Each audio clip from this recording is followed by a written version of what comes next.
So welcome back dear friends. Welcome to our channel conquer UPSC. तो आज काफ़ी time के बाद हम मिल रहे हैं, तो आज हम अपना रिमेनिंग जो लेक्चर है 2020 यूपीएससी प्रीलिम्स का पार्ट 4 उसको कंप्लीट करेंगे। 75th क्वेश्चन तक हमने कर लिया था, 76 से शुरू करेंगे। आई होप ये लेक्चर्स आपको थोड़े से बेनिफिशियल हो रहे होंगे। और मेन चीज़ क्या है, इन लेक्चर्स में आपको यूपीएससी का जो एल्गोरिदम है वाइल क्वेश्चन सॉल्विंग ये पकड़ना है। क्वेश्चन इटसेल्फ सॉल्व करना बड़ी बात नहीं है, वो तो बहुत ही कम रिपीटिशन होते हैं। एक बार आपने एल्गोरिदम पकड़ लिया ना, आपको कोई भी दिक्कत नहीं होगी जब आप यूपीएससी एग्जाम में बैठेंगे। तो कोशिश कीजिएगा कि जैसे ही मैं ये करा देता हूँ, आप यूपीएससी का पीडीएफ डाउनलोड कीजिए उसी साल के क्वेश्चन पेपर का, और उसको खुद करने की कोशिश कीजिए कि जो मैं बता रहा हूँ क्या वो चीज़ आप कॉन्फिडेंटली खुद भी कर पाएंगे कि नहीं पेपर में। ठीक है, चलिए बिगिन करते हैं without wasting for the time. क्या कह रहा है, स्टील स्लैग, एक मिनट पेन ले लेते हैं। हाँ, क्या कह रहा है, steel slag can be the material for which the following, यही ना, स्टील स्लैग कैन बी। अब ये बात तो हमने कई बार देखी कि जब भी क्वेश्चन में ही पॉसिबिलिटी आ जाती है, यहाँ पे क्वेश्चन में ही पॉसिबिलिटी आ गई ना, क्वेश्चन में ही पूछ दिया कैन बी द मटेरियल, कहाँ कहाँ यूज हो सकता है। अब ऐसे क्वेश्चन में क्या करना है, मैं ऑप्शंस को भी नहीं देखूंगा, धड़ाल से क्या हो जाएगा ऑल। क्योंकि पता है हर जगह भाई टेक्नोलॉजी इवॉल्व हो रही, कहाँ कहाँ यूज कर सकते हो कहाँ नहीं यूज कर सकते हो, कंस्ट्रक्शन ऑफ बेस रोड ये वो, कुछ भी इसमें दो और एक्स्ट्रा भी ऑप्शन आ जाएंगे तो फिर उसमें देखना नहीं, क्यों, क्योंकि क्वेश्चन में ही पॉसिबिलिटी है, तो फिर क्या हो जाएगा डी। तो भाई यूज तो हो ही सकता है ना, करे ना करे हमारे ऊपर है कि कॉस्ट इफेक्टिव है कि नहीं, एनवायरमेंट फ्रेंडली है कि नहीं, वो बात अलग है। यूज हो सकता है कि नहीं, यूज तो सब कुछ सब जगह हो ही सकता है। ठीक है, तो नेक्स्ट क्वेश्चन, नेक्स्ट क्वेश्चन देखते हैं भाई। नेक्स्ट क्वेश्चन क्या है कि which of the following are the most likely places to find the musk deer. ठीक है, अब ये मस्क डियर इंपॉर्टेंट हो गया, क्योंकि मस्क डियर से ये पता चल रहा है कि मस्क डियर मतलब एक ऐसी चीज है जो बहुत ही कोल्ड कोल्ड जगह पे पाई जाती है, तो यानी ये नॉर्दर्न इंडिया की तरफ रही होगी, जो चीज जितनी नॉर्दर्न वो उतनी सही। ठीक है, अब गंगोत्री तो हमें पता चल गया उत्तराखंड, और उत्तराखंड हिमालयाज में तो हो सकता है। मानस तो आसाम, तो ठीक है, ये भी एक तरीके से हिमालयाज है बट प्रॉपर नहीं है। आस्कोट तो मेरे ख्याल से ये भी उत्तराखंड में होता है, प्रॉपर हिमालयाज हो गया। और Kishanpur I am not sure but I think ये यूपी में होता है, किशनपुर वाइल्ड लाइफ सेंचुरी। ठीक है, अब किशनपुर क्योंकि यूपी में होती है और ये मस्क डियर कोल्ड जगह में पाया जाता है, तो किशनपुर तो नहीं हो सकता। तो किशनपुर को अगर मैं उड़ा दूं, ये इधर से गया ये इधर से गया, काम खत्म। तो दोनों में हमें ये तो पता चल गया वन सही है। अब वन इतना प्रोमिनेंट नहीं था, लेकिन देखो वो एल्गोरिदम ही ऐसा है कि किशनपुर यूपी से उड़ा दिया तो वन तो सही हो गया, बचा 2 और 4। अब ये समझ में आ रहा है कि अगर आस्कोट यूके में है उत्तराखंड, तो उत्तराखंड वाले ही सही होंगे, तो दूसरा उत्तराखंड से कौन है, गंगोत्री, तो जाहिर सी बात है इसका आंसर क्या हो जाना चाहिए 1 और 2। तो मानस थोड़ा नीचे नीचे होगा ना, गैंगेटिक प्लेन्स भी वहीं, ब्रह्मपुत्रा भी वहीं से बहती है, तो इसका मतलब ये गलत हो जाएगा। तो लॉजिकल डिडक्शन से इस क्वेश्चन को सॉल्व किया जा सकता है। वैसे ऐसे हर चीज किसी को याद नहीं होती, कभी वो बारहसिंगा पूछता है, स्वयं डियर पूछता है, कुछ पूछता है, दिमाग लगाना होगा कि ये कहाँ पाया जाता है, नॉर्थ में पाया जाता है, तो जो नॉर्दर्न मोस्ट है बस उनको मान के आंसर सॉल्व। ठीक है, नेक्स्ट क्वेश्चन। अब नेक्स्ट क्वेश्चन क्या कह रहा है, इन रूरल कंस्ट्रक्शन, ठीक है, in rural road construction the use of which of the following is preferred, किसको प्रेफर किया जाता है फॉर इंश्योरिंग एनवायरमेंटल सस्टेनेबिलिटी। देख रहे हो पॉसिबिलिटी नहीं है, अब यहाँ पे ये है कि बेहतर कौन है टू रिड्यूस कार्बन फुटप्रिंट। तो सबसे पहली बात हमने क्या सीखी थी कि अगर पांच है तो एल्गोरिदम क्या होता है, अगर पांच ऑप्शन है तो फिर कितने सही होंगे, तीन। तो पहले तो ये उड़ा दो ये उड़ा दो, तो देखना है कि एल्गोरिदम काम कर रहा है कि नहीं। अब इन दोनों में भी दो और तीन तो कॉमन है, तो दो और तीन तो सही होना ही, दिमाग ही नहीं लगाना है, कोल्ड जियो टेक्सटाइल सही ही होना है। अब 1 और 4 पे एवरीथिंग ठीक। मान लो वन का नहीं पता, ये देखो क्या लिखा है, कोल्ड टेक्सटाइल, ये क्या है हॉट। अब क्या समझ में आया, एल्गोरिदम समझ में आ रही कि या तो ये सही होगा या तो ये सही होगा, दोनों एक साथ सही नहीं होंगे, या तो कोल्ड ही वाला एनवायरमेंट फ्रेंडली होगा या हॉट होगा, दोनों तो नहीं होगा। अब इसका मतलब 2 और 4 एक साथ नहीं जा सकता, 2 और 4 एक साथ नहीं जा सकता, तो इसको क्या कर दो कैंसिल। तो बाय एलिमिनेशन हमें कुछ नहीं पता आंसर क्या आ गया। मतलब लॉजिक से भी कर सकते हैं, मैं इसको बस एल्गोरिदम से बताना चाह रहा हूँ कि पांच है तो तीन, अब तीन में भी हॉट और कोल्ड एक साथ जा नहीं सकता, देख रहे हो, तो इस तरीके से क्वेश्चन सॉल्व होते हैं। नेक्स्ट क्वेश्चन, नेक्स्ट क्वेश्चन पढ़ते हैं भाई। नेक्स्ट क्वेश्चन क्या है, coal ash contains arsenic lead and mercury. भाई कोल ऐश से अगर 75 और चीजें निकली होती तो क्या एग्जाम में उसको काट दोगे, 0.01% भी होगा तो वो तो सही होगा ना, तो ये तो हर हाल में सही होना है, बात समझ लो। ये चीजें इम्बाइब करना जरूरी है, कोई वहां रट के नहीं जाएगा कि कोल ऐश में ये होता है। फेस वैल्यू पे सही मानना है कि कोई भी एनवायरमेंटल चीज है, कोई चीज जलेगी या उसकी राख है तो उससे ये चीजें निकलेंगी, 10 और चीजें होंगी तो वो भी निकलेंगी। ठीक है, मान के चलना है। अगला पढ़ो, कोल फायर्ड पावर प्लांट्स। अब कोल की मतलब वहां पे जलाया जा रहा है कोल ओल को, तो उससे रिलीज कर रहा है सल्फर डाइऑक्साइड, बिल्कुल मानना है सही। ऑक्साइड्स ऑफ नाइट्रोजन बिल्कुल मानना है सही। आप कैसे मान सकते हो कि ये नहीं निकलेगी, वही मैं कह रहा हूँ, इसकी जगह पांच और ऑक्साइड लिखी होती तो वो भी मानना है सही। ये क्या लिखा है, high ash content is observed in, ठीक, अब अपने इंडिया में कोल में ये तो दिक्कत है ही है कि वहाँ पे ऐश की कंटेंट बहुत ज़्यादा है, इसीलिए हमें क्या करना पड़ता है, ऑस्ट्रेलिया से अडानी ने वो जो खरीद लिया 6,000 करोड़ का या $6 बिलियन का जो भी, तो इसीलिए तो हम इंपोर्ट करते हैं, क्योंकि हमारे यहाँ अच्छी क्वालिटी का कोल नहीं है। क्यों? क्योंकि हमारे हाईएस्ट कंटेंट है। गलत कब हो जाता है? जब ये बोल देता है हाईएस्ट, कुछ एक्सट्रीम। हाई तो हाई है ना, ये तो एक जेनरिक स्टेटमेंट, तो क्या हो जाएगा? 3। बात समझ में आ गई? सारे जेनरिक स्टेटमेंट थे, ऑल करेक्ट। नेक्स्ट। नेक्स्ट देखो भाई फिर से। पहला, biochar can be used as a part of growth, तो कैन बी पॉसिबिलिटी तो सही होती है। अगला, when biochar is part of a growing medium it promotes the growth. देख रहे हो लैंग्वेज, देख रहे हो, इट प्रमोट्स। ये भी नहीं कह रहा कि इसी की वजह से होती है, बस ये उसमें सहायता कर देता है, प्रमोट करता है, बस। ठीक है, अच्छी बात है। When biochar is part of growing medium enables the growing medium. बात देख रहे हो, लैंग्वेज देख रहे हो, जब स्टेटमेंट को सही बनाना होता है तो वो ऐसी अच्छी अच्छी प्यारी प्यारी फ्लावरिंग बातें करता है, इनेबल करता है। ये नहीं कि इसी की वजह से हो रहा है, ये बस उसमें मदद करता है, बस ये प्रमोट कर देता है उसको। किसी की वजह से होता है ऐसा नहीं, इनेबल करता है, प्रमोट करता है। अच्छी अच्छी फ्लावरी बातें होंगी जब वो स्टेटमेंट सही बनाना होगा, क्या हो जाएगा? ऑल। ठीक। नेक्स्ट। नेक्स्ट क्वेश्चन देखिए भाई। नेक्स्ट क्वेश्चन क्या कह रहा है? If a particular species plays under schedule 6। अब देखो, उस समय तो मुझे याद था, आज तो मुझे याद भी नहीं है कि शेड्यूल 6 में क्या था, लेकिन फिर भी देखो इसको बनाते हैं। बी स्टेटमेंट बोलो, such a plant can not be cultivated. Can not तो कम था, अंडर एनी सर्कमस्टांस। अब जब भी ये लैंग्वेज यूपीएससी बनाएगा, क्या होगा? गलत देख के ही पता चल रहा है। आगे बढ़ो। Such a plant is invasive and harmful to the ecosystem. तो भाई फिर क्यों इसको हम प्रोटेक्ट करना चाहेंगे? यहाँ तो शेड्यूल 6 में वो है ना भाई, वाइल्ड। ये क्या कह रहा है? वाइल्ड लाइफ प्रोटेक्शन एक्ट का। ये वाइल्ड लाइफ हमें प्रोटेक्ट करनी है। ऐसे प्लांट को हम प्रोटेक्ट करना चाहेंगे जो इन्वेजिव है और हार्मफुल है? तो बिल्कुल नहीं, काट ही दिया। जेनेटिकली मॉडिफाइड, तो उसको तो हम बना ही सकते हैं ना, तो उसको क्यों प्रोटेक्ट करेंगे? अगर हम जेनेटिकली तरीके से उसको बना सकते हैं तो हमें प्रोटेक्ट करने की जरूरत ही क्या है? प्रोटेक्ट करने की जरूरत, अब बाय एलिमिनेशन क्या बचा? ये देख रहे हो, ये होता है लॉजिकल डिडक्शन एल्गोरिदम। कुछ नहीं भी पता है तो भी कैसे एग्जाम में आंसर पे आना है। ठीक है, नेक्स्ट क्वेश्चन। तो नेक्स्ट क्वेश्चन देखते हैं। With reference to the period of Gupta dynasty, तो आगे क्या कह रहा है? In ancient India the towns Ghantasala, Kadura भाई ये तो देखो रट लो, जब भी ऑप्शन में तुम्हें एक जगह पे पोर्ट्स मिल जाएगा तो पोर्ट्स ही सही होना है। और ये भी एक चीज है कि एक जगह जब तुम्हें आंसर में पोर्ट्स मिलेगा तो नीचे किसी ऑप्शन में या तो बुद्धिज्म मिलेगा या जैनिज्म मिलेगा, उसका भी अपना कोई सिग्निफिकेंस है, ये मैं आगे समझाऊंगा। ये एक ट्रेंड होता है यूपीएससी का कि जब भी दो ऑप्शन में एक जगह पोर्ट्स होगा और एक जगह बुद्धिज्म या जैनिज्म है तो पोर्ट्स वाला सही होगा।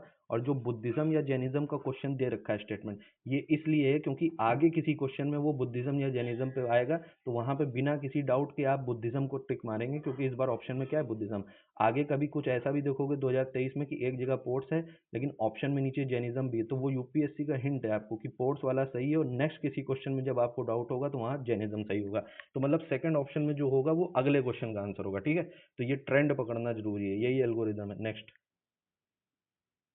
नेक्स्ट देखो भाई, क्वेश्चन की लैंग्वेज पकड़ना तभी ये क्वेश्चन सॉल्व होगा। क्या कह रहा है? What is the advantage of zero tillage? तो इसका मतलब ये कोई लेटेस्ट टेक्नोलॉजी होगी तभी तो इसका एडवांटेज हो, तो जो चीज़ ये पॉजिटिव लाइट में दिखाएगा वो सही होगा, जो चीज़ निगेटिव लाइट में दिखाएगा गलत होगा। एक और बात, जब भी कोई नई टेक्नोलॉजी होती है तो उसकी कॉस्ट ज़्यादा होती है, उसका बस एक ही डिसएडवांटेज होता है, नई टेक्नोलॉजी क्या होती है? महंगी होती है। तो ये बात याद रखना, एनवायरमेंट के लिहाज से सही होगी लेकिन पैसे के लिहाज से महंगी होगी। तो बस इतना हमें पता है तो हम सारे क्वेश्चन कर लेंगे अभी से लेके आगे तक के। आगे देखो, sowing of wheat is possible without burning the residue of previous. तो ये तो अच्छी बात हो गई ना कि ये चीज पॉसिबल है, ये नहीं कह रहा हो ही गया है या हो ही जाएगा, पॉसिबल है। पॉसिबिलिटी तो सही होती, वो भी क्या कह रहा है? एनवायरमेंट को हार्म नहीं होगा अगर विदाउट बर्निंग रेजिड्यू, तो ये तो सही मानना है ना। तो नई टेक्नोलॉजी अच्छा काम कर रही है। आगे बढ़ो।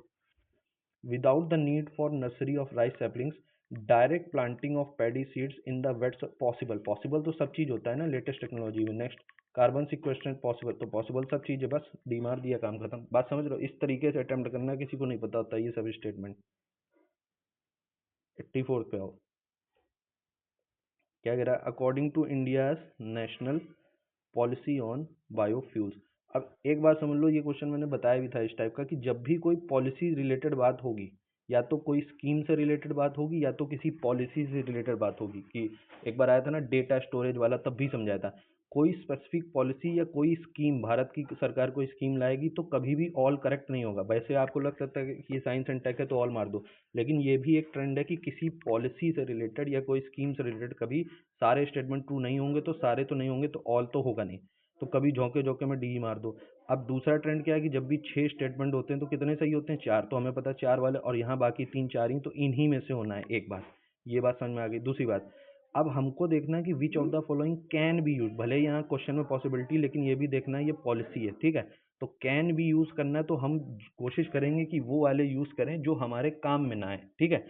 लैंग्वेज देखो क्या है, डैमेज्ड व्हीट ग्रेन्स, अगर कोई व्हीट के ग्रेन्स डैमेज ही हो गए तो अब वो हमारे काम तो आने नहीं, तो उसके फ्यूल बना दे तो ज़्यादा सही। रॉटन पोटैटोज, वो आलू जो सड़ गए तो वैसे ही किसी काम नहीं आ रहा, अगर इसका फ्यूल बना दे तो ज़्यादा सही। तो आंसर में 2 और 5 तो होना चाहिए। तो 2 और 5 कहाँ है, या तो यहाँ या तो यहाँ, तो ये दोनों में एक पॉसिबिलिटी। बात समझ में आया किस तरीके से यहाँ तक आए, ठीक।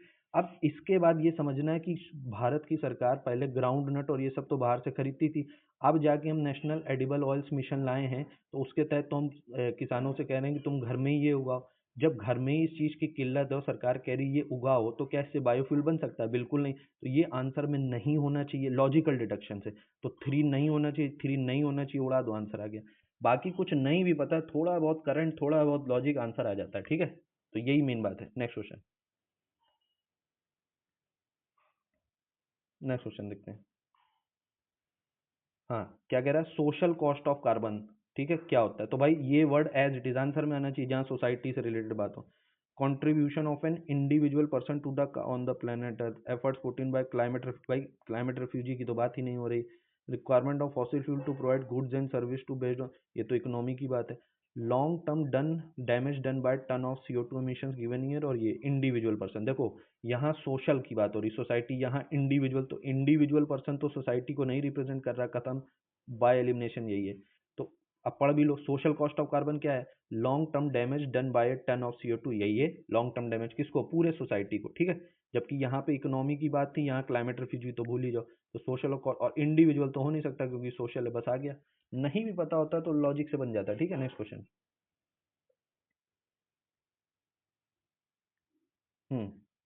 देखिए भाई, with reference to pulse production, ठीक है। अब दाल का दलहन का वो देखना है कैसे क्या बनेगा।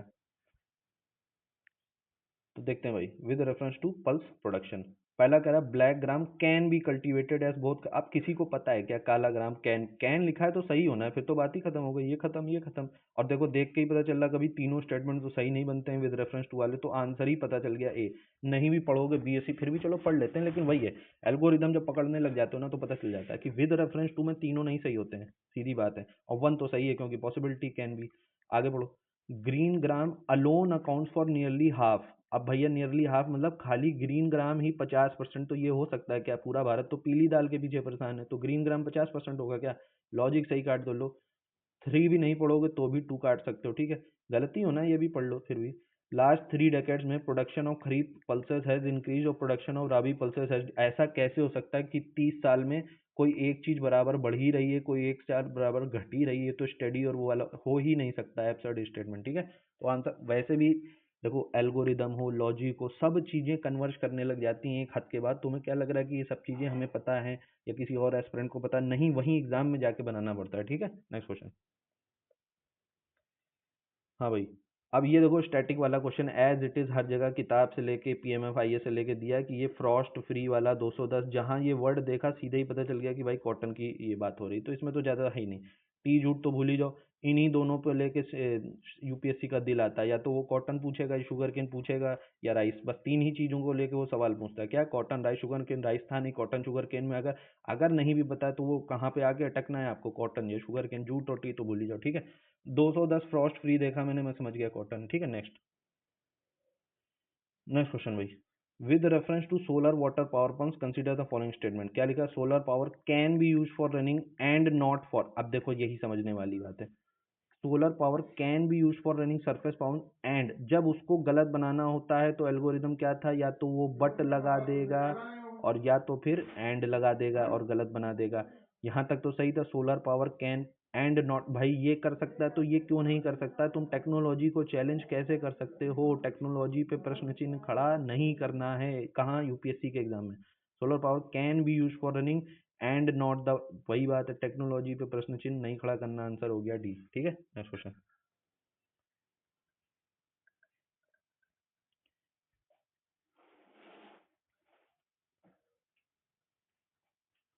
नेक्स्ट क्वेश्चन देखते हैं, with reference to current trends in the cultivation of sugar cane, देखो हम कह रहे थे उसके यही 3 फेवरेट चीजें, एक तो राइस, शुगर केन और कॉटन, ठीक है।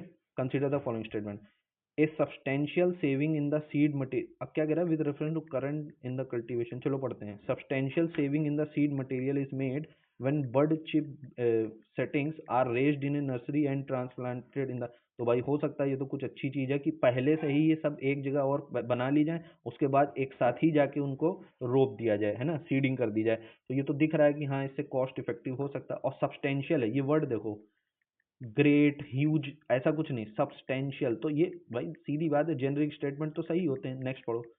When direct planting of sets is done, the germination percentage is better with single as compared to sets with many buds। अब देखो देख के ही पता चल रहा है कितना एब्सर्ड है कि जब सिंगल बड डाल रहे हो, सिंगल बटेड कर रहे हो, तो जर्मिनेशन के चांसेस बेटर। मल्टीपल भाई अगर मल्टीपल डालोगे 3 4, तो हो सकता है एक मुरझा जाए, दूसरे में काम चल जाए, तीसरे में चल जाए। एक ही डालोगे वो मुरझा गया, तो उसके परसेंटेज बेटर कैसे होंगे? ये तो फिर मतलब लॉजिक के ही रिवर्स जा रहा है ना ये स्टेटमेंट। तो सेकंड तो कभी सही हो ही नहीं सकता, पता ही चल रहा है पढ़ के। तीसरा पढ़ो। If bad weather conditions prevail when sets are directly planted, single budded have better survival as compare to. कैसे हो सकता है? अभी मैंने बताया, अगर आपने 4 5 वाले बडेड लगाए हैं तो हो सकता है उनमें से एक खराब हो, दो खराब हो, लेकिन दो सही हो जाए। लगाए ही एक हो और वही उसी की ऐसी की तैसी हो गई, तो फिर क्या बात हो गई? मतलब समझ रहे हो, काउंटर इंट्यूटिव है, दोनों ही गलत लॉजिक दे रहे हो, बैड लॉजिक दे रहे हो। तो दूसरा और तीसरा पता चल रहा है गलत है। चौथा पढ़ो। Sugar cane can be cultivate. तो भाई कैन वाले तो सही होते हैं। अब इन चारों स्टेटमेंट में बिल्कुल ही कुछ नहीं पता है, तो फिर जो बच्चा लॉजिक होता है, जिसको मनीष सर कहते हैं बच्चा लॉजिक, तो बच्चा लॉजिक से ये पता है चौथा तो सही होना है, तो चौथा यहाँ तो है नहीं, यहाँ तो है नहीं, तो आंसर या तो ये होगा या तो सही ही होगा। ठीक, ये भी पता चल गया। यहाँ पे चलो नहीं भी पता, तो ये तो हमें पता है ना कि भाई एज कंपेयर टू, अगर वैसे भी लॉजिक से जाओ, यहाँ पे भी लिखा है एज कंपेयर टू, यहाँ पे भी लिखा है एज कंपेयर टू, तो 2 और 3 एक साथ तो सही नहीं हो सकते, एक साथ सही नहीं हो सकते, तो ये तो हमें पता ही था, बस आंसर आ गया। सारे एल्गोरिदम लगेंगे, लॉजिक भी लगेंगे, अगर एक बार समझना शुरू कर दो कि नॉलेज से भाई एक हद तक नॉलेज चाहिए होती है, उसके बाद तो वहीं जाके बनाना पड़ता है, काम हो जाता है। ठीक है, नेक्स्ट क्वेश्चन। नेक्स्ट क्वेश्चन देखिए क्या है। In context of India which of the following are consider to be practices of eco friendly. तो क्रॉप डाइवर्सिफिकेशन तो इको फ्रेंडली होता ही, तो देखो पहले में 1 2 3 है, तो इसका मतलब 2 और 3 पढ़ने की भी जरूरत नहीं, तो ये तो खत्म, ये भी खत्म। अब आंसर या तो ए या डी। अब देखो वर्टिकल फार्मिंग भी इको फ्रेंडली होता है, ठीक है, होता तो है, लेकिन इस एग्जाम में मुझे अच्छे से याद है यूपीएससी ने इसका आंसर 1 माना था, तो या तो उस समय तक वो इको फ्रेंडली लेवल पे नहीं डेवलप हुआ होगा या जो भी। लेकिन आज के कंटेक्स्ट में अगर 2025 में सवाल पूछेगा आपसे, तो आपको डी ही मानना है। हालांकि उस समय, अगर मतलब उस समय मैंने भी डी ही मारा होगा, गलत हुआ होगा, लेकिन यूपीएससी ने इसका ए माना था। लेकिन मैं फिर से बता रहा हूँ, भविष्य में ये क्वेश्चन बनेगा तो आपको डी ही मानना है, टेक्नोलॉजी को चुनौती नहीं देनी है वहां जाके एग्जाम में। ठीक है, नेक्स्ट क्वेश्चन। फिर से, क्वेश्चन की टोन डिसाइड करती है आंसर क्या होगा। एडवांटेज ऑफ फर्टिगेशन, इसका मतलब अगर आपको नहीं भी पता फर्टिगेशन क्या है, तो इसका मतलब एडवांटेज पूछा है, तो मतलब ये क्या रहा होगा, लेटेस्ट टेक्नोलॉजी। लेटेस्ट टेक्नोलॉजी मतलब अच्छी चीज पॉजिटिव लाइट में, बुरी चीज निगेटिव लाइट में काट दो, और फिर कॉस्ट तो ज्यादा होती है। ठीक है, तो अब देखो कोई अच्छी चीज अगर होगी तो वो सही। Controlling the एल्कालिनिटी of irrigation is possible, तो ये तो अच्छी चीज है। कोई बुरी चीज को वो कंट्रोल कर रही है लेटेस्ट टेक्नोलॉजी, तो नहीं भी पता तो ये स्टेटमेंट क्या होगा, सही। अगला पढ़ो। efficient application of rock phosphate and all other देखो एफिशिएंट हो रहा है ना, तो टेक्नोलॉजी क्या करेगा, एफिशिएंट यूज, तो ये तो सही। लेकिन ये लग सकता है आपको कि हो सकता है कि क्या ये यहाँ से गलत बना दिया, एंड ऑल अदर, भाई ये एक्सट्रीम हो गया ना। रॉक फॉस्फेट का तो ये कर देगा फर्टिगेशन, लेकिन ऑल अदर, अब दुनिया के जितने भी फॉस्फेटिक फर्टिलाइजर अगर 100 के 100 हैं, तो क्या सबका ही एफिशिएंट करेगा? ये हम श्योरिटी से नहीं कह सकते। हाँ, और दूसरी बात, लॉजिक क्या था कि जब भी वो स्टेटमेंट को, सही स्टेटमेंट को गलत बनाना होगा, तो या तो वो एंड लगा देगा या बट लगा देगा, है ना, कनेक्टिंग वर्ड। और ये कनेक्टिंग वर्ड एंड या बट लगा के वहां से स्टेटमेंट को क्या बना देगा, गलत। एक सही स्टेटमेंट को गलत बनाना होता है, तो यूपीएससी ये खेल खेलता है। तो अभी हम इसको शक की नजर से देखेंगे, पहला तो सही है, ठीक है, पहला सही है, तो सबसे पहले तो यही काट दो, ठीक, काम खत्म। तीसरे पे, increased availability of nutrients to plants, तो ये तो अच्छी बात है, लेटेस्ट टेक्नोलॉजी कुछ अच्छी चीज कर रही है, अवेलेबिलिटी ऑफ न्यूट्रिएंट्स, तो पॉजिटिव लाइट, तो 1 और 3 तो सही होना है, तो ये भी नहीं हो सकता। ठीक, 4 को पढ़ते हैं। Reduction in the leaching of chemical nutrient, तो ये तो अच्छी चीज है ना, किसी खराब चीज में रिडक्शन आ रहा है, तो ये तो लेटेस्ट टेक्नोलॉजी सपोर्ट कर रहा है। 1 3 4, ऐसा कोई स्टेटमेंट ही नहीं कि ऑल, देख रहे हो, तो फिर हमें पता चल गया वो जो एल्गोरिदम है कि एंड और बट के बाद वो जनरली गलत कर देता है, वो यहाँ लागू हो रहा है। अब ये एल्गोरिदम अगर नहीं पता तो आप फंस जाओगे, आपको लगेगा यार ये भी तो सही है, ये सही नहीं है। क्यों? क्योंकि वैसा कोई ऑप्शन नहीं है। वैसा ऑप्शन होता तो मैं भी एक बार डी मार देता, लेकिन वो देखो यूपीएससी ने अपने एल्गोरिदम से आपको खुद ही बचा लिया। ठीक है, नेक्स्ट क्वेश्चन। ये तो भाई देखो केमिस्ट्री की नॉलेज है तो होगा, नहीं है तो नहीं होगा, मेरा बैकग्राउंड है मुझे पता है। मेजर मिनरल्स क्या है, एक तो क्रोमियम, क्रोमियम जो है ये तो मेटल ही होता है, एटॉमिक नंबर शायद इसका क्रोमियम का 24 होता है, 4s13d5, हाँ यही होता है। एक तो ये है, और दूसरी बात सिलिकन, सिलिकन ठीक है, कार्बन के ठीक नीचे आता है 14। तो अब मुझे भी इतना ही पता है, और डिस्पाइट माई केमिस्ट्री बैकग्राउंड तो ये तो पता है ये मेजर मिनरल्स है, तो जहाँ पे 2 and 4 होंगे वो सही ही होगा।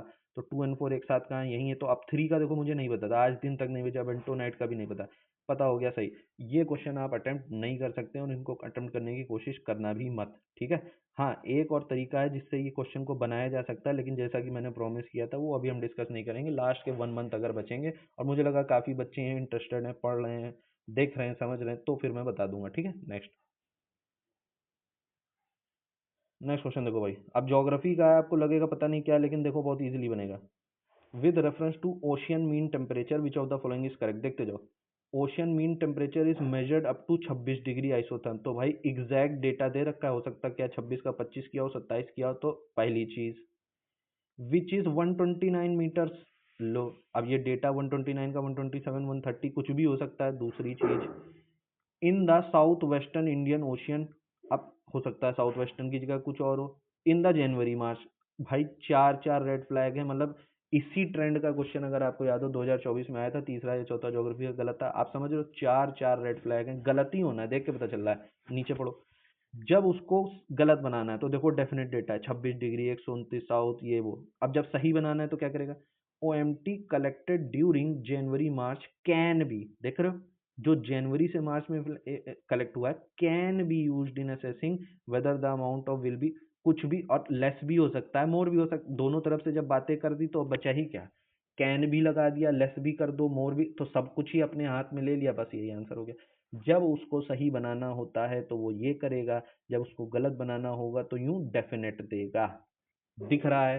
अब लगेगा यार ओशन मीन टेम्परेचर नहीं आता, छोड़ाओगे, नहीं छोड़ाओगे, लैंग्वेज पकड़ो, एल्गोरिदम पकड़ो और आंसर सही करो, ठीक है। नेक्स्ट क्वेश्चन,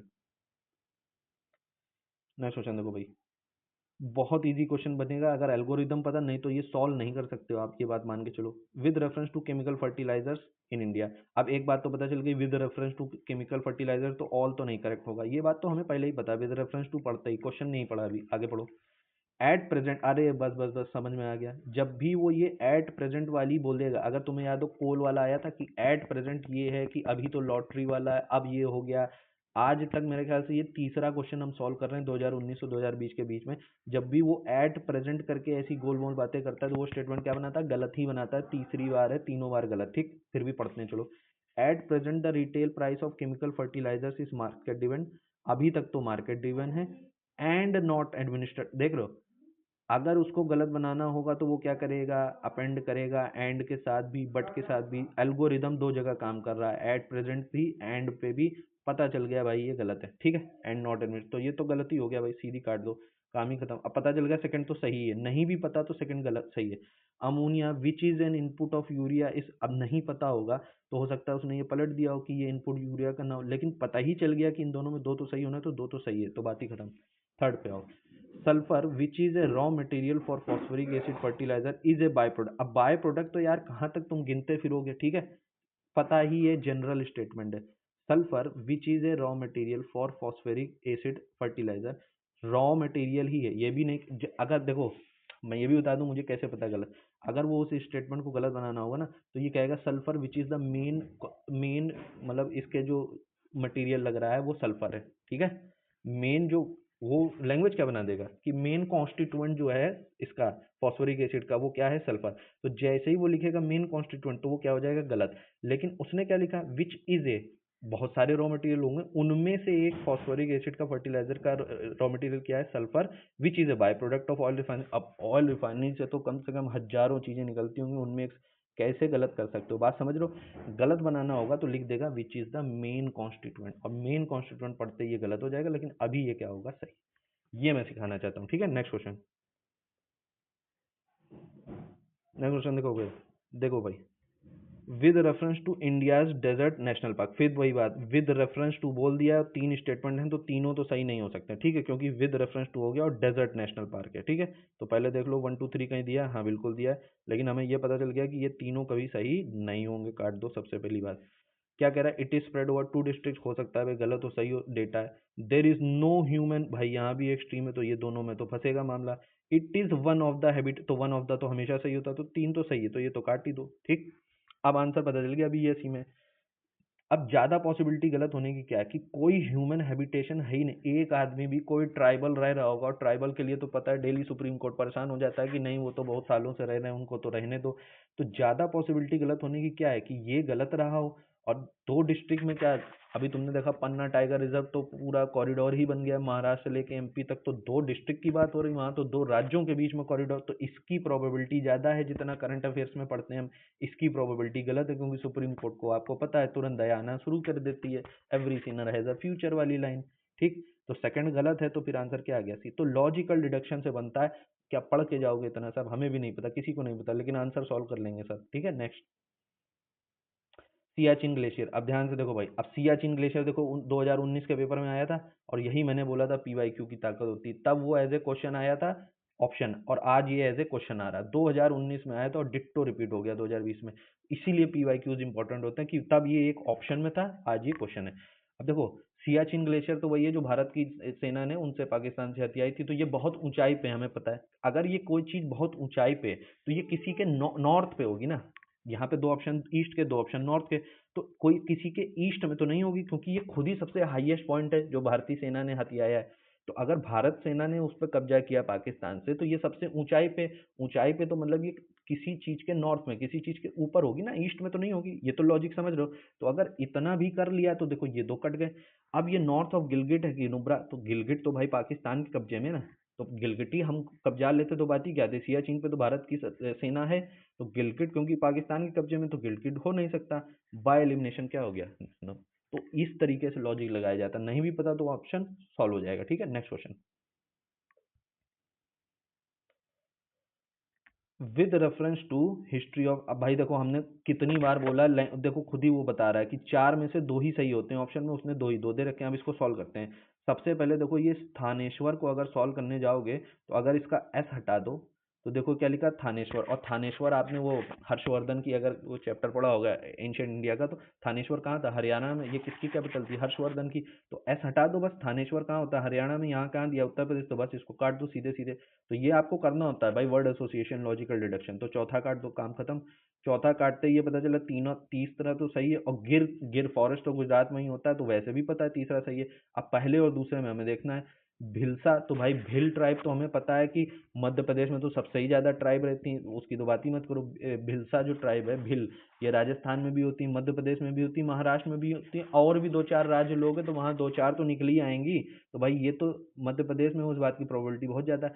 द्वार समुद्र, अब द्वार समुद्र वैसे तो द्वारिका से रिलेटेड है, तो गुजरात होना चाहिए। और या फिर द्वार समुद्र मेरे ख्याल से मैंने कर्नाटका पढ़ा है, तो द्वार समुद्र का महाराष्ट्र का तो कोई रेफरेंस नहीं, तो ये होने की प्रोबेबिलिटी सही ज्यादा है, ये होने की प्रोबेबिलिटी गलत ज्यादा है। लॉजिक से, कॉमन सेंस से, तो बस वही लॉजिक कॉमन सेंस लगा दो, 1 एंड 3 बस आंसर, ठीक। तो लॉजिक लगता है यार सिंपल, कुछ नहीं, कॉमन सेंस।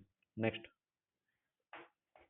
नेक्स्ट देखो भाई, 36% ऑफ इंडियन डिस्ट्रिक्ट, तो वह डेटा है, इसको काट दो। अब डेटा काट दिया तो क्या हो गया, 1 1। इसके बाद क्या है, 2 तो कॉमन ही है, तो 2 तो सही होना, पढ़ने की भी जरूरत नहीं। India has the largest area. अब लार्जेस्ट क्या होता है, एक्सट्रीम वर्ड, तो एक्सट्रीम तो गलत होता है, तो बस इसको काट दो, आंसर ये।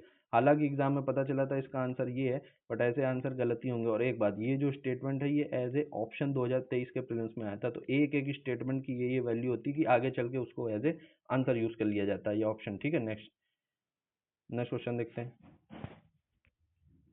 Jet streams occur in northern hemisphere only. अब नॉर्दर्न हेमेस्फेयर और ओनली पता है भाई, आगे पढ़ने की भी जरूरत नहीं कि पहला स्टेटमेंट गलत ही बना है, ठीक। आगे पढ़ो, only some cyclones develop in I. जब सम लिख दिया है तो उससे पहले ओनली का कोई मतलब नहीं होता, ये बेकार की बात है, और ये ट्रेंड आगे भी होगा। सम लिखा है तो उससे पहले या उसके बाद ओनली का कोई मतलब नहीं, ओनली को ट्रीट ही मत करो। अब ये सिर्फ सम साइक्लोन्स, और सम तो हमेशा सही होता है, तो दूसरा सही होना है, पहला गलत होना है। तीसरा मान लो नहीं भी पता, तो अब हमें इतना पता चल गया कि पहला तो गलत ही है, और दूसरा तो सही है, और दूसरा वैसे भी सही। तीसरा पढ़ो, temperature inside the I nearly 10 degree lesser than that. दिख गया, डेटा है, डेटा क्या होता है, गलत, बस आंसर आ गया, सी, काम खत्म, ठीक। Next question. अब देखो ज्योग्राफी हार्ड कोर है, लेकिन हमने सॉल्व कैसे किया, लॉजिक से, एल्गोरिदम से, तो यही सीखने वाली बात है, ठीक है। नेक्स्ट, लास्ट क्वेश्चन है, among the following tiger reserve which one has the largest area. अब लार्जेस्ट एरिया, देखिए लार्जेस्ट एरिया पूछा है। अब हमको लार्जेस्ट एरिया में वैसे हमें नहीं पता, लेकिन क्रिटिकल टाइगर, लेकिन हमें पता लार्जेस्ट एरिया होता किसका, नागार्जुन से, तो वो लैंग्वेज बदल देगा, इसका ये मतलब नहीं कि क्वेश्चन बदल जाएगा। लार्जेस्ट एरिया हमें पता इसी का होता है, तो यही आंसर होने वाला है। तो फिर आपका ऑप्शन क्या बन जाएगा, ये। तो with this we have completed entire 2020 prelims question. इसको अच्छे से कीजिएगा, और कोई भी डाउट हो तो आप हमें कमेंट करके बता सकते हैं, पूछ सकते हैं, ठीक है। Thank you very much for joining, all the best.